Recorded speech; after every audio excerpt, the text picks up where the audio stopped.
ನಮಸ್ಕಾರ. ನೀವು ನೋಡ್ತಾ ಇದ್ದೀರಾ ಜಿ ಕನ್ನಡ ನ್ಯೂಸ್. ನಾನು ಶಿವರಾಮು. ದಿನದ ಎಲ್ಲ ಪ್ರಮುಖ ಸುದ್ದಿಗಳನ್ನು ನೋಡೋಣ. ವಿಶೇಷ ಸಮಾಚಾರದಲ್ಲಿ ಮದುವೆಯ ಆರತಕ್ಷತೆಗೆ ತೆರಳುತ್ತಿದ್ದ ವರನ ಕಾರು ಅಡ್ಡಗಟ್ಟಿ ಮನಸ್ಸೋ ಇಚ್ಛೆ ಹಲ್ಲೆ ನಡೆಸಿರುವ ಘಟನೆ ಚಾಮರಾಜನಗರ ಜಿಲ್ಲೆ ಕೊಳ್ಳೇಗಾಲದಲ್ಲಿ ನಡೆದಿದೆ. ಕೊಳ್ಳೇಗಾಲದ ವೆಂಕಟೇಶ್ವರ್ ಮಹಲ್ನಲ್ಲಿ ಆಯೋಜಿಸಿದ್ದ ಆರತಕ್ಷತೆ ಕಾರ್ಯಕ್ಕೆ ವರ ರವೀಶ್ ತೆರಳುತ್ತಿದ್ದ ವೇಳೆ ಅಪರಿಚಿತರು ಏಕಾಏಕಿ ದಾಳಿ ಮಾಡಿದ್ದಾರೆ. ಕುಣಗಳ್ಳಿ ಗ್ರಾಮದಿಂದ ಹೋಗುತ್ತಿದ್ದ ವೇಳೆ ವರ ರವೀಶ್ ಕಾರನ್ನ ಅಡ್ಡಗಟ್ಟಿದ ದುಷ್ಕರ್ಮಿಗಳು ನೀನು ಮದುವೆ ಮನೆಗಲ್ಲ ಸ್ಮಶಾನಕ್ಕೆ ತೆರಳಬೇಕು ಅಂತ ಚಾಕು ಡ್ರ್ಯಾಗರ್ನಿಂದ ಹಲ್ಲೆ ಮಾಡಿದ್ದಾರೆ. ಅಲ್ಲದೆ ರವೀಶ್ ಅಟ್ಟಾಡಿಸಿ ಬೆನ್ನಿಗೆ ಚೂರಿಯಿಂದ ಇರಿದು ಎಸ್ಕೇಪ್ ಆಗಿದ್ದಾರೆ. 6 ತಿಂಗಳ ಹಿಂದೆ ನಯನ ಎನ್ನುವ ಯುವತಿಯೊಂದಿಗೆ ರವೀಶನ ಮದುವೆ ನಿಶ್ಚಯವಾಗಿತ್ತು. ಅದರಂತೆ ನಿನ್ನೆ ಆರತಕ್ಷತೆ ಆಯೋಜಿಸಲಾಗಿತ್ತು. ಹೀಗಾಗಿ ವರ ರವೀಶ್ ಕುಣಗಳ್ಳಿ ಗ್ರಾಮದಿಂದ ಕಾರಿನಲ್ಲಿ ಹೋಗುವ ವೇಳೆ ಸಿನಿಮೀಯ ರೀತಿಯಲ್ಲಿ ದುಷ್ಕರ್ಮಿಗಳು ಅಡ್ಡ ಹಾಕಿದ್ದಾರೆ. ಬಳಿಕ ನೀನು ಮದುವೆ ಮನೆಗಲ್ಲ ಸ್ಮಶಾನಕ್ಕೆ ತೆರಳಬೇಕು ಅಂತ ಚಾಕು ಚೂರಿಯಿಂದ ಮನಸ್ಸೋ ಇಚ್ಛೆ ಹಲ್ಲೆ ನಡೆಸಿ ಪರಾರಿಯಾಗಿದ್ದಾರೆ. ಘಟನೆಯಲ್ಲಿ ಎಡಗೈಗೆ ಚಾಕು ತಾಕಿದ್ದು ಸದ್ಯ ರವೀಶ್ ಕೊಳ್ಳೇಗಾಲ ಸರ್ಕಾರಿ ಆಸ್ಪತ್ರೆಯಲ್ಲಿ ಚಿಕಿತ್ಸೆ ಪಡೆಯುತ್ತಿದ್ದು ಅದೃಷ್ಟವಶಾತ್ ಪ್ರಾಣಾಪಾಯದಿಂದ ಪಾರಾಗಿದ್ದಾರೆ. ಇನ್ನು ವಧುವಿನ ಮಾಜಿ ಬಾಯ್ ಫ್ರೆಂಡ್ ಈ ಕೃತ್ಯ ಎಸಗಿರಬಹುದು ಎಂದು ಶಂಕಿಸಲಾಗಿದ್ದು ಕೊಳ್ಳೇಗಾಲ ಪಟ್ಟಣ ಠಾಣಾ ಪೊಲೀಸರು ದುಷ್ಕರ್ಮಿಗಳ ಬಂಧನಕ್ಕೆ ಶೋಧ ಕಾರ್ಯ ನಡೆಸಿದ್ದಾರೆ. ಈ ಬಗ್ಗೆ ರವೀಶ್ ಮಾಧ್ಯಮದವರ ಜೊತೆಗೆ ಮಾತನಾಡಿ 6 ತಿಂಗಳ ಹಿಂದೆಯಷ್ಟೇ ನನಗೆ ಹೊಸ ಅಣಗಳ್ಳಿ ಗ್ರಾಮದ ಯುವತಿಯ ಜೊತೆ ಎಂಗೇಜ್ಮೆಂಟ್ ಆಗಿತ್ತು. ಕಾರಿನಲ್ಲಿ ಕಲ್ಯಾಣ ಮಂಟಪಕ್ಕೆ ತೆರಳುವಾಗ ಹಿಂಬದಿಯಿಂದ ಮತ್ತೊಂದು ಕಾರಿನಲ್ಲಿ ಬಂದವರು ನನಗೆ ಏಕಾಏಕಿ ಚಾಕುವಿನಿಂದ ಹಲ್ಲೆ ಮಾಡಿದ್ದಾರೆ. ಹಲ್ಲೆ ನಡೆಸಿದವರು ಯಾರು ಅನ್ನೋದು ಗೊತ್ತಿಲ್ಲ ಅಂತ ಹೇಳಿದ್ದಾರೆ. ಸದ್ಯ ಮದುವೆಯಾಗಬೇಕಿದ್ದ ಯುವತಿಯ ಲವ್ವರ್ ಈ ಕೃತ್ಯ ಎಸಗಿರೋ ಅನುಮಾನ ವ್ಯಕ್ತವಾಗಿದ್ದು ಆರೋಪಿಗಳನ್ನು ಬಂಧಿಸಿ ವಿಚಾರಣೆ ನಡೆಸಿದಾಗ ಕೃತ್ಯದ ಅಸಲಿಯತ್ತು ಬಯಲಿಗೆ ಬರಲಿದೆ. ಅಕ್ರಮ ಬೆಟ್ಟಿಂಗ್ ಮತ್ತು ಹಣ ವರ್ಗಾವಣೆ ಪ್ರಕರಣಕ್ಕೆ ಸಂಬಂಧಿಸಿದಂತೆ ಚಿತ್ರದುರ್ಗ ಕಾಂಗ್ರೆಸ್ ಶಾಸಕ ಕೆಸಿ ವೀರೇಂದ್ರ ಪಪ್ಪಿಗೆ ಸೇರಿದ ಆಸ್ತಿಯನ್ನ ಜಾರಿ ನಿರ್ದೇಶನಾಲಯ ಇಡಿ ಮುಟ್ಟುಗೋಲು ಹಾಕಿಕೊಂಡಿದೆ. ಈ ಹಿಂದೆ ದಾಳಿ ವೇಳೆ ಸಿಕ್ಕಿದ್ದ ಕೋಟ್ಯಂತರ ರೂಪಾಯಿ ನಗದು ಹಣ ಹಾಗೂ ಚಿನ್ನ ಬೆಳ್ಳಿ ವಶಕ್ಕೆ ಪಡೆದುಕೊಳ್ಳಲಾಗಿತ್ತು. ಇದೀಗ ವೀರೇಂದ್ರ ಪಪ್ಪಿಗೆ ಸೇರಿದ ಕೃಷಿ ಜಮೀನು ನಿವೇಶನ ಸೇರಿ ಇತರೆ ಒಟ್ಟು 177.3 ಕೋಟಿ ರೂಪಾಯಿ ಮೌಲ್ಯದ ಆಸ್ತಿ ಮುಟ್ಟುಗೋಲು ಹಾಕಿದೆ.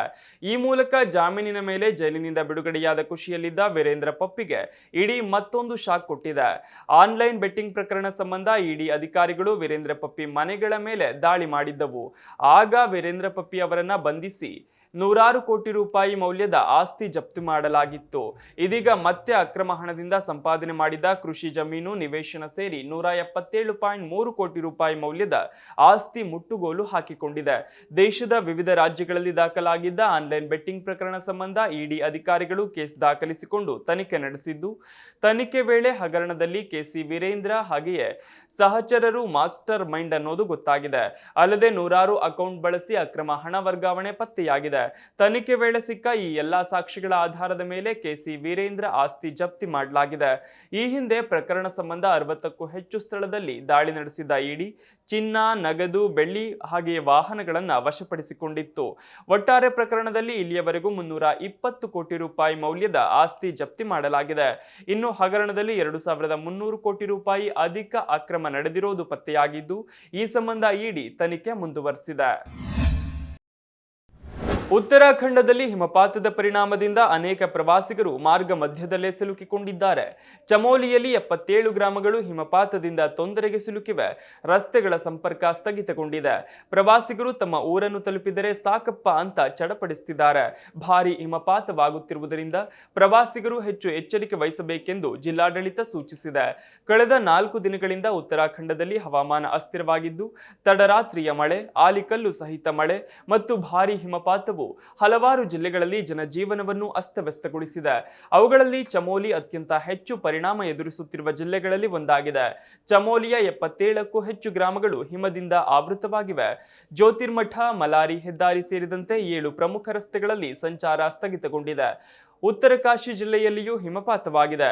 ಯಮುನೋತ್ರಿ, ಗಂಗೋತ್ರಿ, ಹರ್ಸಿಲ್, ಮುಖ್ವ, ಸುಕೀಟಾಪ್, ರಾಡಿಟಾಪ್ ಮತ್ತು ಸುತ್ತಲಿನ ಪ್ರದೇಶಗಳಲ್ಲಿ ಭಾರಿ ಹಿಮಪಾತವಾಗಿದೆ. ಇಲ್ಲಿ ಅಪಘಾತಗಳನ್ನು ತಪ್ಪಿಸಲು ಸಣ್ಣ ವಾಹನಗಳನ್ನು ನಿಷೇಧಿಸಲಾಗಿದೆ. ಅನಗತ್ಯ ಪ್ರಯಾಣಗಳನ್ನು ಕೈಗೊಳ್ಳದಂತೆ ಅಧಿಕಾರಿಗಳು ಸ್ಥಳೀಯರು ಮತ್ತು ಪ್ರಯಾಣಿಕರನ್ನು ಒತ್ತಾಯಿಸಿದ್ದಾರೆ. ಪರಿಸ್ಥಿತಿಗಳಿಗೆ ಅನುಗುಣವಾಗಿ ಮಾರ್ಗಗಳನ್ನು ತಾತ್ಕಾಲಿಕವಾಗಿ ಮುಚ್ಚುವ ಸಾಧ್ಯತೆ ಇರುವುದರಿಂದ ಅಗತ್ಯವಿದ್ದರೆ ಮಾತ್ರ ಪರ್ವತಗಳಿಗೆ ಪ್ರಯಾಣಿಸಲು ಸೂಚಿಸಲಾಗಿದೆ. ಅಮೆರಿಕದಲ್ಲಿ ಮಾರಾಟವಾಗುವ ಯಾವುದೇ ವಿಮಾನಗಳ ಮೇಲೆ ಶೇಕಡ 50ರಷ್ಟು ಸುಂಕ ವಿಧಿಸುವುದಾಗಿ ಅಧ್ಯಕ್ಷ ಡೊನಾಲ್ಡ್ ಟ್ರಂಪ್ ಕೆನಡಾಗೆ ಬೆದರಿಕೆ ಹಾಕಿದ್ದಾರೆ. ಪ್ರಧಾನಿ ಮಾರ್ಕ್ ಕಾರ್ನಿ ಅವರೊಂದಿಗಿನ ಭಿನ್ನಾಭಿಪ್ರಾಯ ಹೆಚ್ಚುತ್ತಿರುವುದರ ಮಧ್ಯೆ ಅಮೆರಿಕದ ಉತ್ತರ ನೆರೆಯ ರಾಷ್ಟ್ರದೊಂದಿಗಿನ ಅವರ ವ್ಯಾಪಾರ ಯುದ್ಧದಲ್ಲಿ ಇದು ಅಮೆರಿಕದ ಇತ್ತೀಚಿನ ದಾಳಿಯಾಗಿದೆ. ಚೀನಾದೊಂದಿಗೆ ಯೋಜಿತ ವ್ಯಾಪಾರ ಒಪ್ಪಂದವನ್ನು ಮುಂದುವರಿಸಿದರೆ ಕೆನಡಾದಿಂದ ಆಮದು ಮಾಡಿಕೊಳ್ಳುವ ಸರಕುಗಳ ಮೇಲೆ ಶೇಕಡ 100ರಷ್ಟು ಸುಂಕ ವಿಧಿಸುವುದಾಗಿ ಟ್ರಂಪ್ ವಾರಾಂತ್ಯದಲ್ಲಿ ಬೆದರಿಕೆ ಹಾಕಿದ ನಂತರ ಈ ಬೆದರಿಕೆ ಬಂದಿದೆ. ಆದರೆ ಕೆನಡಾ ಈಗಾಗಲೇ ಒಪ್ಪಂದ ಮಾಡಿಕೊಂಡಿರುವುದರಿಂದ ಆಮದು ತೆರಿಗೆಗಳನ್ನು ಯಾವಾಗ ವಿಧಿಸುತ್ತಾರೆ ಎಂಬುದರ ವಿವರ ಸಿಕ್ಕಿಲ್ಲ. ಟ್ರಂಪ್ ಅವರ ಇತ್ತೀಚಿನ ಬೆದರಿಕೆಯಲ್ಲಿ ಜಾರ್ಜಿಯಾ ಮೂಲದ ಸವನ್ನಾ ಮೂಲದ ಗಲ್ಫ್ ಸ್ಟ್ರೀಮ್ ಏರೋಸ್ಪೇಸ್ನಿಂದ ಜೆಟ್ಗಳನ್ನು ಪ್ರಮಾಣೀಕರಿಸಲು ನಿರಾಕರಿಸಿದ್ದಕ್ಕಾಗಿ ಕೆನಡಾ ವಿರುದ್ಧ ಪ್ರತೀಕಾರ ತೀರಿಸಿಕೊಳ್ಳುವುದಾಗಿ ಹೇಳಿದ್ರು. ಪ್ರತಿಯಾಗಿ ಅಮೆರಿಕವು ತನ್ನ ಅತಿದೊಡ್ಡ ವಿಮಾನ ತಯಾರಕ ಬೊಂಬಾರ್ಡಿಯರ್ನ ವಿಮಾನಗಳು ಸೇರಿದಂತೆ ಎಲ್ಲ ಕೆನಡಾದ ವಿಮಾನಗಳನ್ನು ಪ್ರಮಾಣೀಕರಿಸುವುದಿಲ್ಲ ಎಂದು ಟ್ರಂಪ್ ಹೇಳಿದ್ರು. ಯಾವುದೇ ಕಾರಣಕ್ಕೂ ಈ ಪರಿಸ್ಥಿತಿಯನ್ನು ತಕ್ಷಣ ಸರಿಪಡಿಸದಿದ್ದರೆ ನಾನು ಕೆನಡಾಕ್ಕೆ ಯುನೈಟೆಡ್ ಸ್ಟೇಟ್ಸ್ ಆಫ್ ಅಮೆರಿಕಕ್ಕೆ ಮಾರಾಟವಾಗುವ ಎಲ್ಲ ವಿಮಾನಗಳ ಮೇಲೆ ಶೇಕಡ 50ರಷ್ಟು ಸುಂಕವನ್ನು ವಿಧಿಸಲಿದ್ದೇನೆ ಎಂದು ಟ್ರಂಪ್ ತಮ್ಮ ಪೋಸ್ಟ್ನಲ್ಲಿ ತಿಳಿಸಿದ್ದಾರೆ. ಬೊಂಬಾರ್ಡಿಯರ್ನ ವಕ್ತಾರರು ಮತ್ತು ಕೆನಡಾದ ಸಾರಿಗೆ ಸಚಿವರು ಇದಕ್ಕೆ ತಕ್ಷಣ ಪ್ರತಿಕ್ರಿಯಿಸಿಲ್ಲ. 2017ರಲ್ಲಿ ಮೊದಲ ಬಾರಿಯ ಅಧ್ಯಕ್ಷ ಆಡಳಿತಾವಧಿಯಲ್ಲಿ ಡೊನಾಲ್ಡ್ ಟ್ರಂಪ್ ಯುಎಸ್ ವಾಣಿಜ್ಯ ಇಲಾಖೆಯು ಬೊಂಬಾರ್ಡಿಯರ್ ವಾಣಿಜ್ಯ ಪ್ರಯಾಣಿಕ ಜೆಟ್ನ ಮೇಲೆ ಸುಂಕಗಳನ್ನು ವಿಧಿಸಿತ್ತು. ಕೆನಡಾದ ಕಂಪನಿಯು ಅಮೆರಿಕದಲ್ಲಿ ಬೆಲೆಗಿಂತ ಕಡಿಮೆ ಬೆಲೆಗೆ ವಿಮಾನಗಳನ್ನು ಮಾರಾಟ ಮಾಡುತ್ತಿದೆ ಎಂದು ಆರೋಪಿಸಿತ್ತು. ಮಾಂಟ್ರಿಯಲ್ ಮೂಲದ ಬೊಂಬಾರ್ಡಿಯರ್ ಕೃತಕವಾಗಿ ಕಡಿಮೆ ಬೆಲೆಗೆ ಜೆಟ್ಗಳನ್ನು ಮಾರಾಟ ಮಾಡಲು ಸರ್ಕಾರಿ ಸಬ್ಸಿಡಿಗಳನ್ನು ಬಳಸಿದೆ ಎಂದು ಅಮೆರಿಕ ಆರೋಪಿಸಿದೆ. ಕಳೆದ ವಾರ ದಾವೋಸ್ನಲ್ಲಿ ನಡೆದ ವಿಶ್ವ ಆರ್ಥಿಕ ವೇದಿಕೆಯಲ್ಲಿ ಮಾರ್ಕ್ ಕಾರ್ನಿ ಟ್ರಂಪ್ ಹೆಸರನ್ನು ಉಲ್ಲೇಖಿಸದೆ ಸಣ್ಣ ದೇಶಗಳ ಮೇಲೆ ಮಹಾನ್ ಶಕ್ತಿಗಳ ಆರ್ಥಿಕ ಬಲವಂತವನ್ನ ಖಂಡಿಸಿದ್ದರು. ಇದಿಷ್ಟು ಈ ದಿನದ ಪ್ರಮುಖ ಸುದ್ದಿ. ನೋಡ್ತಾ ಇರಿ ಜೀ ಕನ್ನಡ ನ್ಯೂಸ್, ಸತ್ಯವೇ ಸುದ್ದಿಯ ಜೀವಾಳ.